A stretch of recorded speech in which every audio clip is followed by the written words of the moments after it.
Gander, and it's called Fears. And on Fridays, we spotlight Michigan music only between 9 and 10, and then, of course, at noon on the local lunch hour. Good to have you along this morning. Cal Loo's with us. He's the executive director of the Intentional Living Collective. Cal, good to see you again. Good morning, Jack. Good to be back. Yeah, appreciate you coming in today. And we're going to talk about a lot of things. Let's start off with the most basic question. What is the Intentional Living Collective? What's that all about? Well, it sounds like a simple question, doesn't it? It does. It's not as easy as it's not as easy as it. So think of it as a community organization. We're a community building organization. Right. We connect a bunch of organizations who are off doing their own thing, 501c3s and nonprofits and social enterprises. They're all trying to do their thing, but what I'm finding is they're not working together very well. So by connecting everybody together through this network, we get people collaborating and we get people doing things they wouldn't be able to do on their own. So how many groups are in the collective? Right now, there's 9 that have officially signed up. Okay. But as you'll see when we talk about the Life Transition Zone, there's a whole bunch more coming in, just in a different capacity. So what type of organizations, what do they do? I know we're going to talk about Living Transitions and the Phoenix Awards, but some of the others that are out there, what specific nonprofits are they generating? I mean, what are they doing for the community? You bet.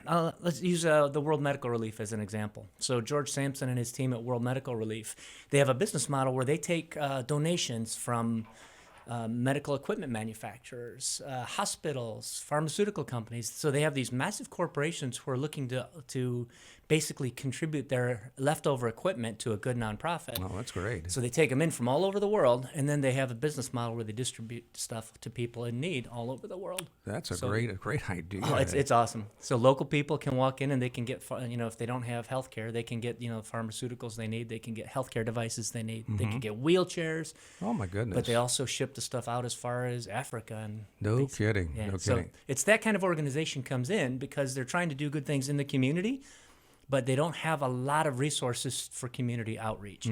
So they join our organization because they know we can help connect them to other organizations and That's grow that great. way. How many nonprofits do you have involved in the collective? Right now it's 9 that As you have said, 9, officially okay. Yeah. Very but good.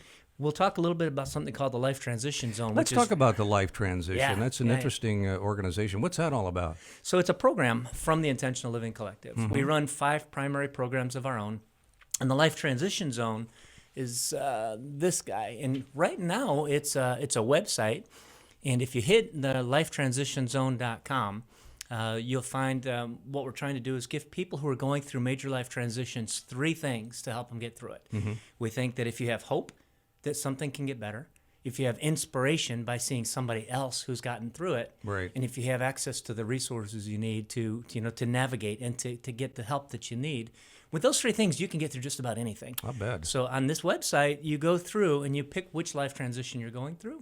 For example, addiction and recovery. You hit that button and you get transported to a page that's just about addiction and That's recovery. interesting. Now you've got videos of people sharing their stories, so you get hope and inspiration through listening to other people's stories of perseverance, of rising from the ashes, so to speak. Yeah. But then you also get a searchable list of all the organizations in your area that have something to do with addiction and recovery and can help you. What a great idea. You could do it all online, basically, and get some help online. And there's some resources if people need a one-to-one with somebody. Okay, there is. Yeah, there's one-to-one resources and there's program-type resources. So what we've done, Jack, is we've built this thing based around the Ann Arbor, Toledo, Detroit region, and that includes, Southeast Michigan as a whole. So we include East Lansing in that. And what we've done then is we did a bunch of research. I hired somebody to research and find the organizations, and then we put a call out to people to, if you run an organization that's trying to help people recover from anything, you want to be a part of this, you can sign up online and become a part of the Life Transition Cool.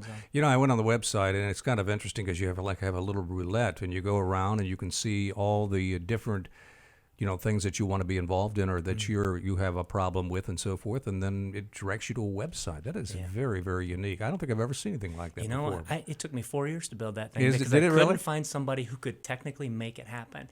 So the interesting thing is, we built this. It's a really cool mandala, and if you take a little time and explore that website, if you just click on the different pieces of the graphic, it's telling you a story. It's putting life in perspective, and it's using different spiritual and religious perspectives. So you'll find stuff from Buddhist philosophy, from Christian, from all the others. But it just helps you understand that 1 is this is a natural part of life. Right. And 2 is you're not alone. And 3 is there's a lot of different ways to look at this stuff. So then I put this thing out there, and I thought it was just awesome. And I got this feedback that said people, it was too much. Oh, really? What they wanted to do is get on the website and look for exactly what they wanted. So we built an alternate interface. So there's a button right on that page. If you say you want a more traditional menu interface, press here. Oh, okay. And then you follow the menu system down. I thought it was interesting. Coming of age, marriage or union, parenting, divorce and uncoupling, a lot of different topics there. Yeah. And that's a great idea. It really is. Yeah. Thank you. So have you done some research to find out how many people have actually gone into those those areas and so forth, and maybe got some inspiration, some help, some hope? Yeah, I've got the analytics. So because it's built through Google Analytics, you can find out how many people are visiting each one of the sites. Mm-hmm. What I'm finding is we turned this particular website on probably 3 months ago or so.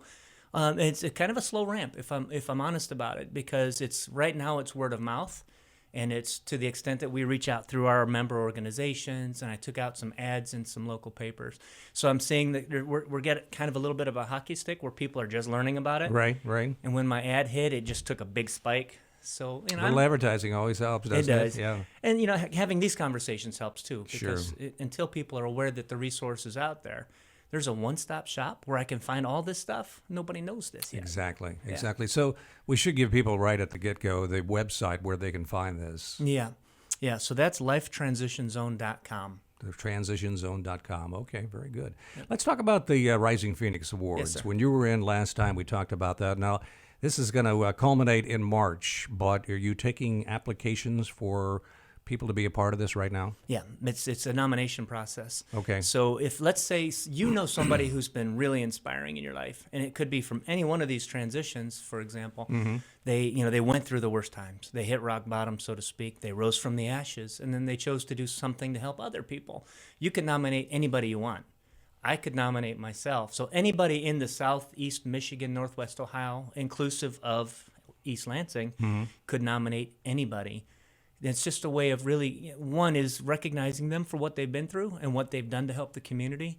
And two is to get them to share their story, to give hope and inspiration to the next person down the line. Oh, that's wonderful. I would imagine that there are people in the greater Lansing area that would know just immediately who they'd like to nominate for this. Yeah. So the nomination process, do you have, how many people are available to be? Is it endless amount of people that can do the Rising Phoenix Awards that can be a part of that? Sure. Anybody can be nominated. So our hope is that at some point this gets to be so big on a regional level that we have to expand. In fact, we're at that point today.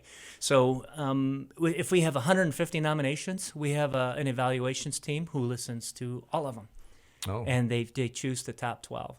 Very good. So we have a process where we look at, one is kind of the difficulty of the challenges they've been through. Two is, to the degree that they've been transformed, right? Is there some demonstrable transformation that's happened to the person? And three is, and what did they do to help the community?